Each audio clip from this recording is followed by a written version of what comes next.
नमस्कार। आप सभी का स्वागत है मेरे यूट्यूब चैनल रीमेक एडुपाथ में। मैं आज आपके सामने एक नए वीडियो के साथ उपलब्ध हूँ, जिसमें दक्षता परीक्षा के बारे में जानकारी दी जाएगी। बिहार सरकार ने इसके लिए अपने दिशा निर्देश और प्रेस विज्ञप्ति जारी कर दिया है। सभी तिथियों की घोषणा की जा चुकी हैं। क्लियर दिशा निर्देश आ चुका है। इस दिशा निर्देश में बताया गया है कि किसे ये परीक्षा देना है। हम इस वीडियो के माध्यम से जानेंगे कि क्या सभी को ये परीक्षा देनी है, क्या क्या सावधानी बरतनी है। इसे देखना और जानना, बिंदुवार जानना आवश्यक है, क्योंकि इससे नौकरी जाने की का खतरा है। अगर नहीं दिया जाएगा तो नौकरी चली जाएगी।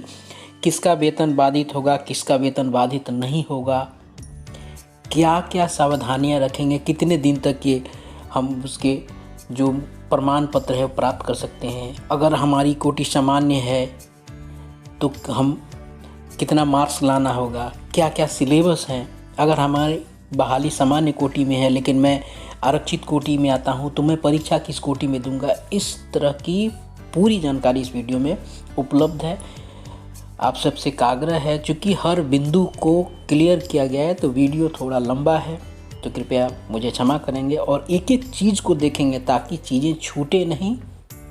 तो आइए वीडियो शुरू करते हैं। आपसे एक आग्रह है, यदि आप इस चैनल पर नए हैं तो कृपया शेयर करेंगे, लाइक करेंगे यदि आपको पसंद आता है, और इसे प्लीज़ सब्सक्राइब करेंगे। तो आइए शुरू करते हैं।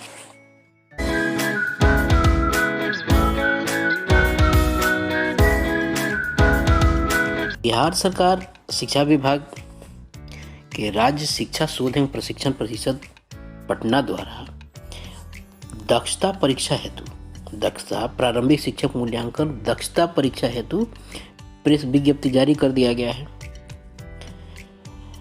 इसमें सारे प्रावधान किए गए हैं कि क्या क्या करना है और क्या क्या नहीं करना है। तो आइए एक एक करके सारी चीज़ों को हम जानते हैं और समझते हैं। बिहार पंचायत नगर प्रारंभिक शिक्षक नियोजन सेवा शर्त नियमावली 2006-2008 एवं यथा संशोधित 2015 के अनुसार नियोजित प्रारंभिक शिक्षकों, पंचायत प्रखंड शिक्षक, नगर शिक्षक के लिए 3 वर्ष की सेवा पूर्ण करने के बाद, यानी कह रहा है कि जिन्होंने वो 3 वर्ष की सेवा पूर्ण कर ली है, वो पंचायत शिक्षक, प्रखंड शिक्षक या नगर शिक्षक हो, 3 वर्ष के पूर्ण करने के बाद दक्षता परीक्षा आयोजित करने का प्रावधान है। मूल्यांकन के आधार पर सामान्य कोटि के 45%, आरक्षित कोटि जैसे पिछड़ा वर्ग, अत्यंत पिछड़ा वर्ग, अनुसूचित जाति, अनुसूचित जनजाति, पुरुष या महिला के अंतर्गत 40% अंक प्राप्त करने वाले शिक्षकों के वेतन में नियमानुसार वृद्धि किए जाने का प्रावधान है। निर्धारित अंक से कम अंक प्राप्त होने वाले शिक्षकों की वेतन वृद्धि नहीं की जाएगी। दिव्यांग श्रेणी के शिक्षक को जाति कोटि के अनुसार उत्तीर्णांक की गणना करने का प्रावधान है। कहने का मतलब है जो शिक्षक, जो प्रखंड शिक्षक हो, पंचायत शिक्षक हो, नगर शिक्षक हो, जो शिक्षक सेवा शर्त नियमावली 2006-2008 और यथा संशोधित 2015 में है, जिनकी सेवा 3 वर्ष की पूर्ण हो गई है, उनको ही दक्षता परीक्षा देना होगा। इसमें कुछ जो पात्रता है उसके बारे में आगे चर्चा करेंगे, और उसके बाद ये भी चर्चा करेंगे कि वो कौन से शिक्षक जिनकी 3 वर्ष की सेवा पूर्ण करके, क्या सभी को देना है, इस बारे में आगे चर्चा करेंगे। और इसकी प्राप्तांक के बारे में चर्चा की गई है कि जो अनारक्षित वर्ग के जो लोग और पुरुष महिला हैं उनको 45% अंक प्राप्त करना आवश्यक है, और जो आरक्षित श्रेणी के लोग हैं उनको 40% की पात्रता। इस परीक्षा जो है वो जब तक उसको पास नहीं करेंगे तो नियमानुसार वेतन वृद्धि उनकी नहीं होगी। आइए आगे बढ़ते हैं। उक्त प्रावधान के आलोक में राज्य शिक्षा शोध एवं प्रशिक्षण परिषद बिहार पटना के द्वारा नियोजित शिक्षकों की प्रथम प्रारंभिक मूल्यांकन परीक्षा 2009 में हुई थी, 2011 में हुई थी, 2013 में हुई थी और चौथी 2016 में आयोजित किया गया। राज्य शिक्षा शोध एवं प्रशिक्षण परिषद SCERT पटना द्वारा 23/4/23 रविवार को पंचम दक्षता परीक्षा आयोजित किया जा रहा है। यहाँ सामने हमारे आगे हो गया कि जो पंचम दक्षता परीक्षा है वो कब होगा, वो होगा हमारा 23 अप्रैल को, रविवार को। परीक्षा आयोजन हेतु निम्नांकित निर्देश दिए जाते हैं। तो आइए सारे निर्देश को एक एक करके हम समझते हैं। क्या क्या निर्देश दिए गए हैं, कैसे कैसे देना है, क्या सबको देना है, आइए इसको एक एक करके समझते हैं। यह दक्षता परीक्षा SCERT पटना द्वारा पटना स्थित विभिन्न परीक्षा केंद्रों में 23/4 को पूर्वाह्न 12 बजे से अपराह्न 2 बजे तक आयोजित की जाएगी।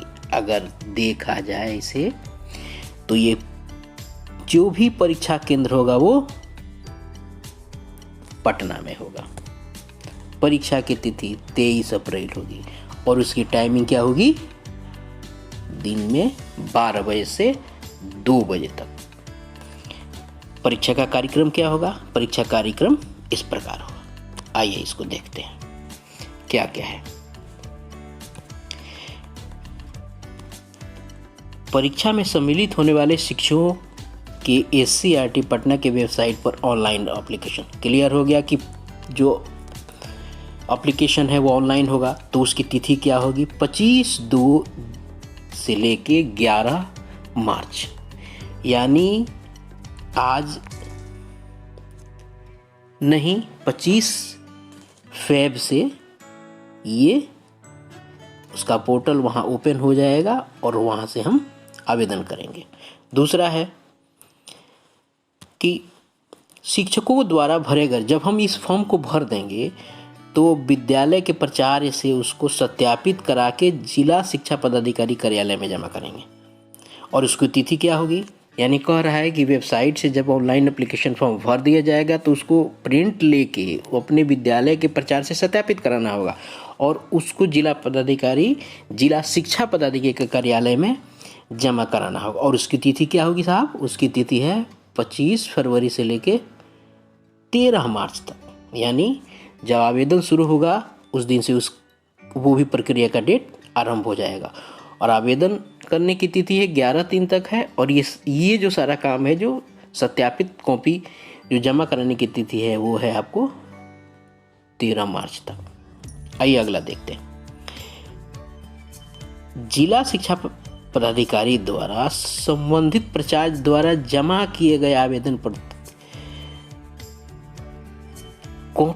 प्रिंट कॉपी को उस प्रिंट कॉपी के आधार पर SCERT पटना के वेबसाइट पर ऑनलाइन वेरिफिकेशन की तिथि जो है वो कब है, 27 फरवरी से लेके 15 मार्च तक। चलिए आगे बढ़ते हैं। ऑनलाइन प्रवेश पत्र प्राप्त करना, एडमिट कार्ड, जो एडमिट कार्ड होगा वो ऑनलाइन होगा, इस पे हमें ध्यान देना है। एप्लीकेशन भी ऑनलाइन होगा, एडमिट कार्ड भी ऑनलाइन मिलेगा। और ये कब से मिलेगा, 13 अप्रैल से लेके 23 अप्रैल तक। परीक्षा की तिथि कब है साहब, परीक्षा की तिथि है 23 अप्रैल तक। उसके बाद आपका है प्रमुख चीज, प्रारंभिक शिक्षक मूल्यांकन दक्षता परीक्षा की औपबंधिक उत्तर कुंजी यानी आंसर की वेबसाइट पर अपलोड किया जाएगा। कब, 27 अप्रैल को। और परीक्षा में पूछे गए प्रश्नों एवं औपबंधिक उत्तर कुंजी आंसर की पर शिक्षकों के द्वारा आपत्ति भी ली जाएगी और उसकी तिथि निर्धारित गई है 7 मई को। आइए अगली चीजों को समझते हैं। दक्षता परीक्षा से संबंधित आवश्यक निर्देश। दक्षता जांच परीक्षा से संबंधित आवश्यक निर्देश। आवश्यक निर्देश में क्या है साहब कि इस परीक्षा में कौन कौन शामिल होगा और कौन कौन शामिल नहीं होगा। पहला, इसमें वही लोग शामिल होंगे जो 2006 और 2008 के नियमावली से नियोजित होंगे।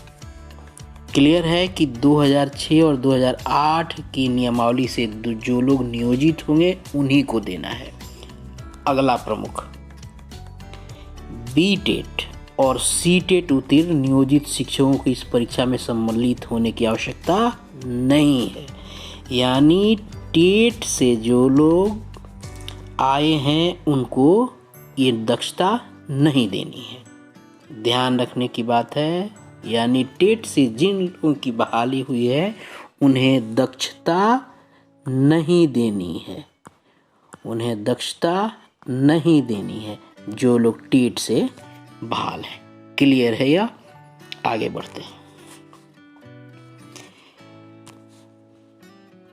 बिहार प्रारंभिक नियोजन एवं सेवा शर्त नियमावली 2006 और 2008 के अनुरूप वर्ष 2006, 2007, 2010 एवं अनुकंपा के आधार पर नियुक्त नियोजित शिक्षकों की वेतन वृद्धि हेतु दक्षता जांच परीक्षा में उत्तीर्ण होना आवश्यक है।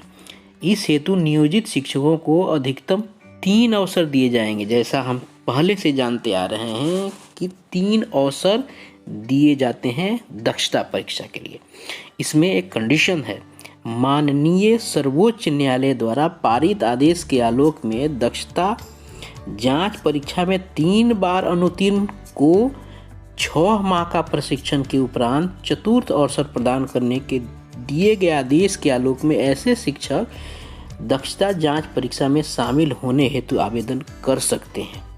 यहाँ ये ध्यान देने योग्य बात है, जब हम जानते हैं कि 3 बार परीक्षा का अवसर मिलेगा, लेकिन अगर कोई तीसरी बार में भी वो अनुत्तीर्ण रह जाता है तो उसको 6 महीने का प्रशिक्षण लेना होगा। उसके बाद वो दक्षता परीक्षा में शामिल होगा। और अगर कोई शिक्षक इस कंडीशन में है कि 3 बार वो फेल कर चुका है तो और 6 महीने का वो प्रशिक्षण ले लिया है, वह इस दक्षता में आवेदन कर सकता है।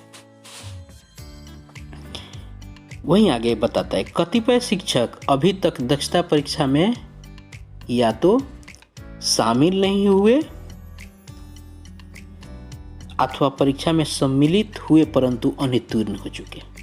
फलस्वरूप उनके वेतन वृद्धि अभी तक लंबित है, तो ऐसे शिक्षकों को निर्देश दिया जाता है कि विभिन्न वर्षों जैसे 2009, 10, 13, 16 में राज्य के यानी SCERT के आयोजित परीक्षा में सम्मिलित नहीं हुए हैं तो, और जिनकी सेवा 3 वर्ष पूर्ण हो चुकी है, वो निश्चित रूप से सम्मिलित हों। अन्यथा की स्थिति में उनको समस्या होगी।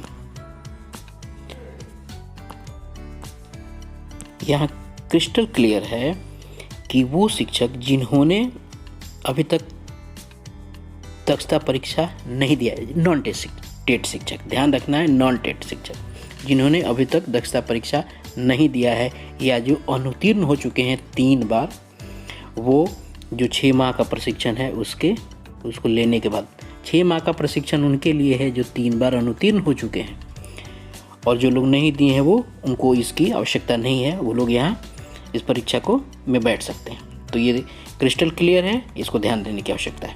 आइए चलते हैं। यही है कि जो 3 बार असफल हो चुके हैं वो चौथी बार परीक्षा में सम्मिलित होने होती माननीय सर्वोच्च न्यायालय द्वारा पारित आदेश के आलोक में एक अतिरिक्त अवसर प्रदान किया जाएगा।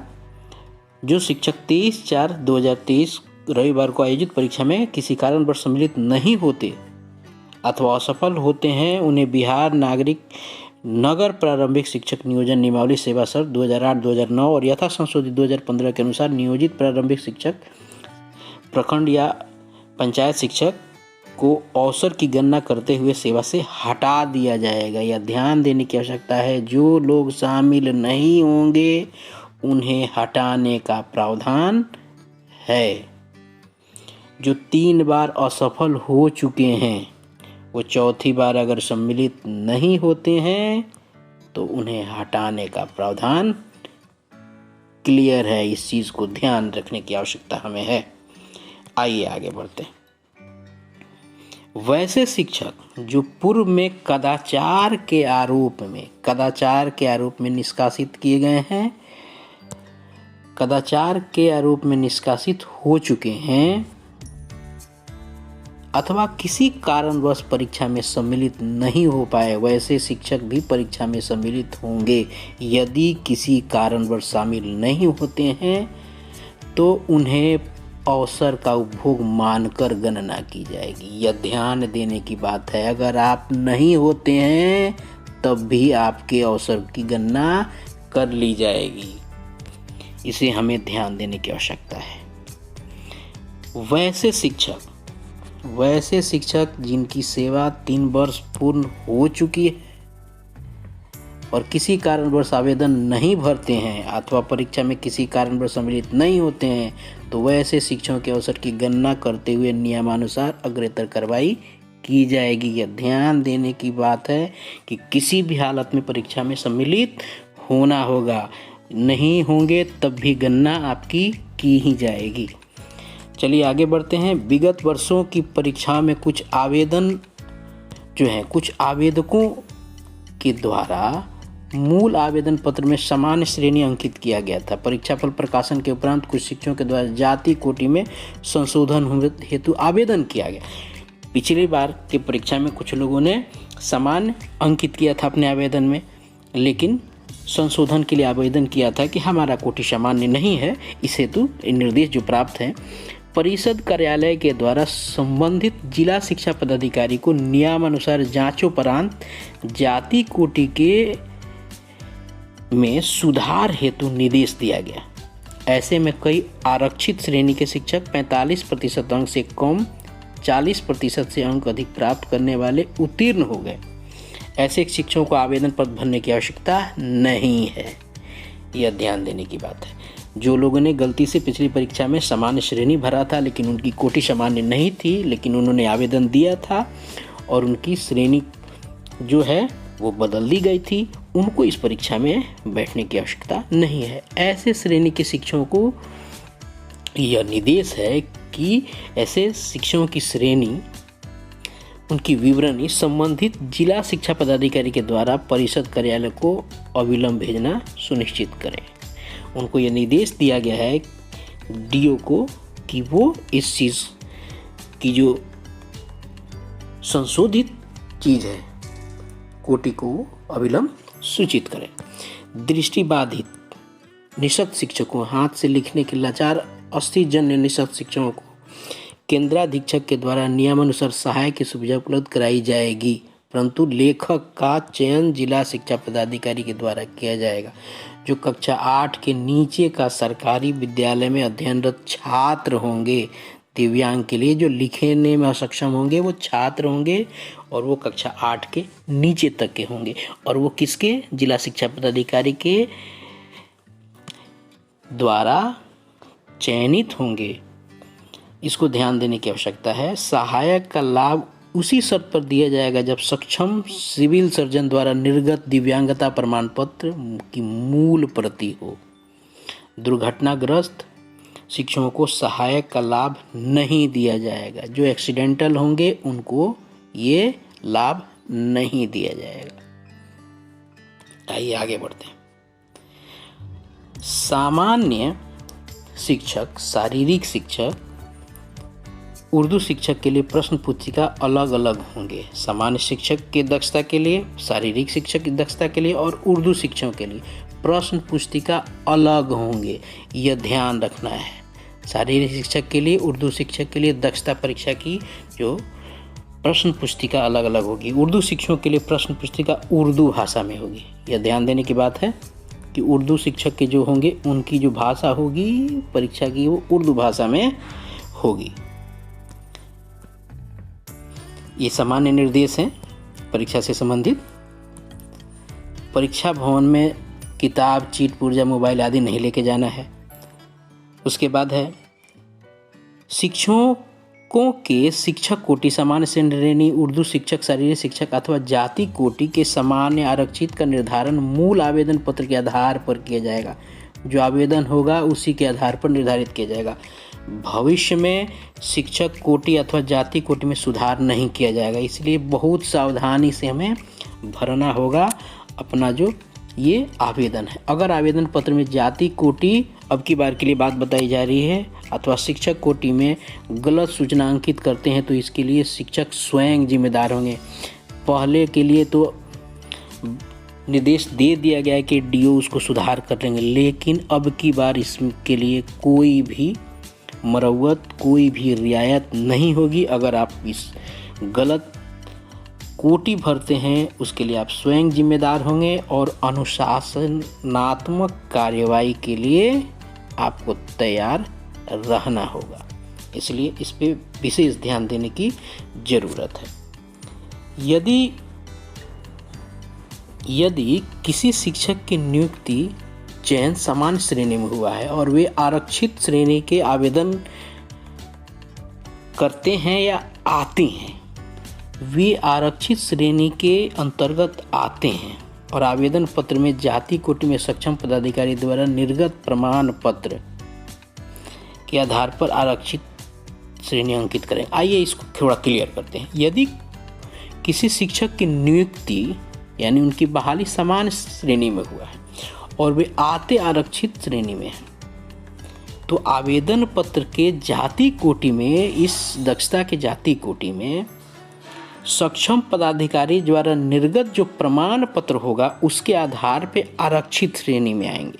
यहाँ कहने का है कि अगर बहाली सामान्य श्रेणी में है लेकिन वो शिक्षक आते हैं आरक्षित कोटि से, तो वो जो पदाधिकारी के द्वारा उनको जाति प्रमाण पत्र होगा उस कोटि के आधार पे वो आरक्षित श्रेणी में अपने आप को रखेंगे और भरेंगे।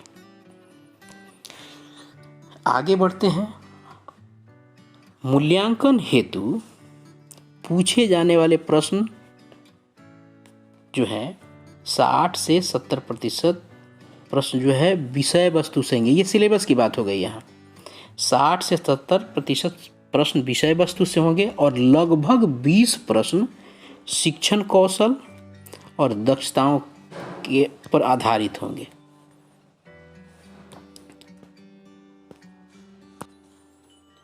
शेष लगभग 10% जो प्रश्न होंगे उनकी अभिरुचि एवं रीजनिंग से जुड़े होंगे। प्रश्न राज्य सरकार द्वारा अनुमोदित कक्षा 1 से 8 तक के पाठ्यक्रम के आधार पर होंगे, परंतु प्रश्नों की कठिनाई स्तर लगभग लिंकेज माध्यमिक स्तर के होंगे। ध्यान रखने की बात है 60 से 70% विषय वस्तु से होंगे, 20% प्रश्न आपके शिक्षण कौशल और दक्षताओं से होंगे, 10% प्रश्न रीजनिंग के होंगे। और अब प्रश्न राज्य सरकार द्वारा अनुमोदित कक्षा 1 से 8 तक के पाठ्यक्रम के आधार पर होंगे, परंतु प्रश्नों का कठिनाई स्तर जो है वो माध्यमिक स्तर के हो सकते हैं। इस चीज़ को ध्यान रखना हमें है कि होंगे वहीं जो 1 से 8 तक के आधार पे होंगे, लेकिन माध्यमिक स्तर के हो सकते हैं। आइए आगे बढ़ते हैं और जानते हैं कुछ आवश्यक निर्देश आवेदन पत्र भरने के। क्या क्या निर्देश हैं, आइए एक एक करके हम जानते हैं। आवेदन पत्र SCERT की वेबसाइट पर ऑनलाइन उपलब्ध होगा। हमें ये क्लियर है कि ऑनलाइन होगा। उसके वेबसाइट पर उपलब्ध होगा, 11/3 तक भरा जाएगा। और वो कब से उपलब्ध होगा? 25/2/2023 से उपलब्ध होगा। परीक्षा में सम्मिलित होने हेतु अर्हता धारण शिक्षक के द्वारा SCRT पटना की वेबसाइट पर ऑनलाइन एप्लीकेशन भरा जाएगा। भरे हुए एप्लीकेशन पर उनका प्रिंट कॉपी निकालकर पदस्थापित विद्यालय के प्राचार्य को समर्पित करेंगे। प्राचार्य द्वारा एप्लीकेशन फॉर्म को जांचोपरांत एप्लीकेशन फॉर्म पर हस्ताक्षर एवं विद्यालय का मुहर लगाकर संबंधित जिला शिक्षा पदाधिकारी, जिला कार्यक्रम पदाधिकारी को भेजेंगे। ये हेडमास्टर उसकी कॉपी को निर्धारित करके भेजेंगे उसको। यानी आप जब एप्लीकेशन भर लेंगे, वो उसकी प्रिंट कॉपी जो है वो हेडमास्टर को देंगे और हेडमास्टर उसको जांच करके हस्ताक्षर करके मुहर लगा के जिला शिक्षा पदाधिकारी, कार्यक्रम पदाधिकारी को भेजेंगे। जिला शिक्षा पदाधिकारी एप्लीकेशन फॉर्म और हार्ड कॉपी को जांच करते हुए SCRT पटना के वेबसाइट पर ऑनलाइन वेरीफाई करेंगे।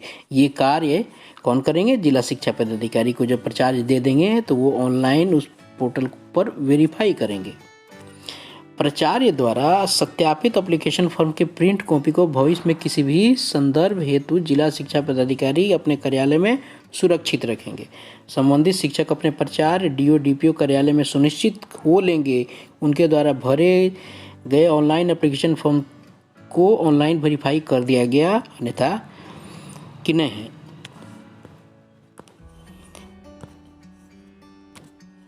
अन्यथा की स्थिति में शिक्षक स्वयं जिम्मेदार होंगे। शिक्षक का भी कर्तव्य है कि ये सारी चीज़ों से अवगत हो जाएं कि उनकी सारी चीज़ों को वेरीफाई कर दिया गया, प्रिंट कॉपी जमा हुआ कि नहीं हुआ, इन सब चीज़ों से आपको अवगत हो लेना है। अब आते हैं अगली चीज़ें पर।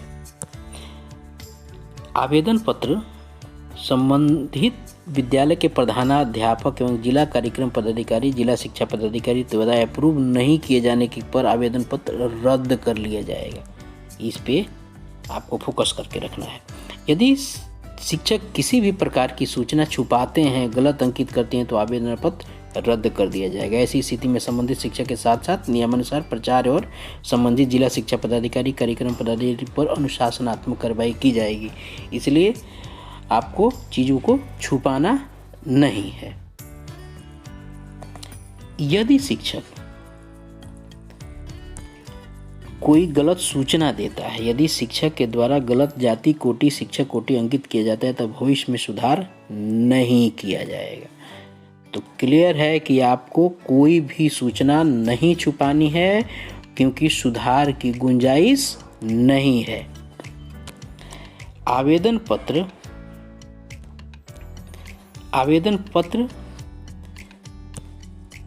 परिषद कार्यालय द्वारा किसी भी परिस्थिति में ऑफलाइन स्वीकार नहीं किया जाएगा। ये क्लियर है कि पत्र जो है वो ऑनलाइन ही भरा जाएगा। जो एप्लीकेशन है वो ऑनलाइन ही होगा। ये ध्यान देने योग्य बातें हैं।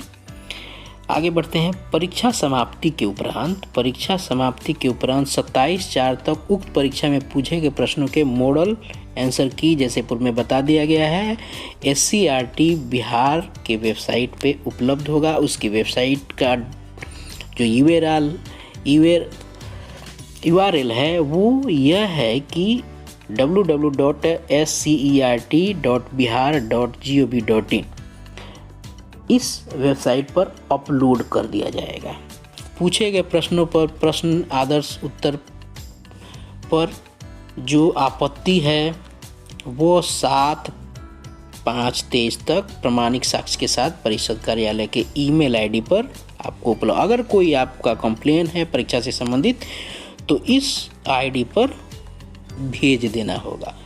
कब तक? 7 मई तक प्रमाणिक साक्ष्य के साथ। दक्षता exam.scrtpatna@gmail.com के माध्यम से भेजा जाएगा और उसी के माध्यम से वो स्वीकार किया जाएगा। निर्धारित तिथि के बाद प्राप्त आपत्तियों पर कोई विचार नहीं किया जाएगा। प्रश्न एवं उनके आदर्श उत्तर पर किसी प्रकार के विवाद की स्थिति परिषद द्वारा गठित विषय विशेषज्ञ समिति के अनुशंसा पर मान्य होगी। आइए आगे देखते हैं क्या है और इंस्ट्रक्शन।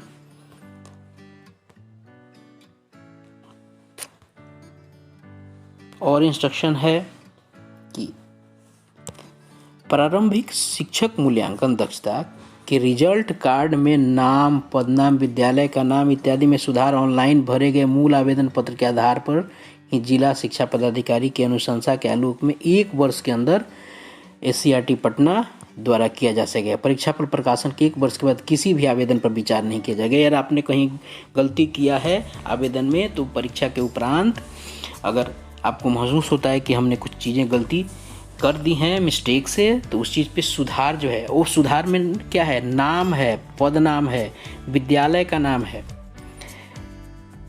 पदनाम, विद्यालय का नाम इत्यादि में ऑनलाइन जो त्रुटि हुई है जिला शिक्षा पदाधिकारी के अनुशंसा के आलोक में 1 वर्ष के अंदर होगा। 1 वर्ष के अंदर हो, उसके बाद वो नहीं किया जाएगा।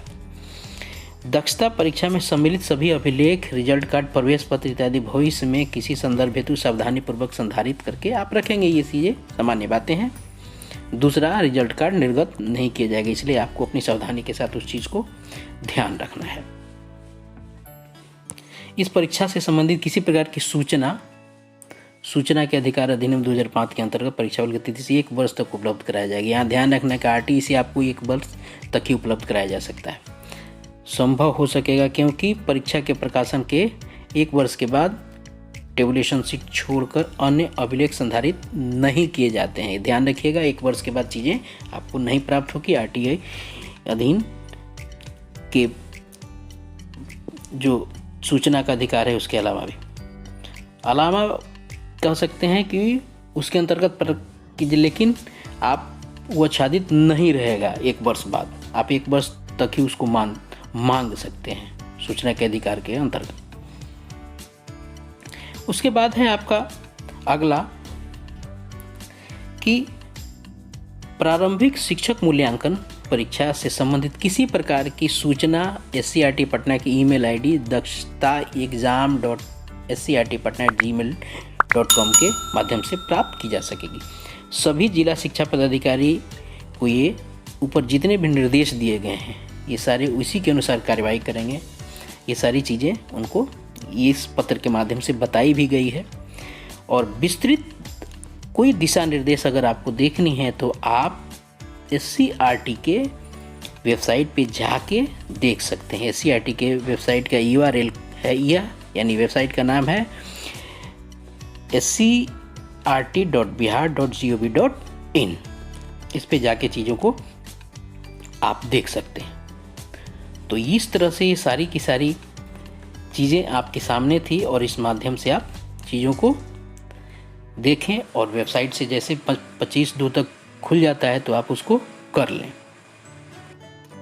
आप सभी का बहुत बहुत धन्यवाद। सिलेबस पर विस्तृत जानकारी अगले वीडियो में लेके आपके सामने उपस्थित रहूँगा। तब तक आप धन्यवाद, अपना ख्याल रखिए।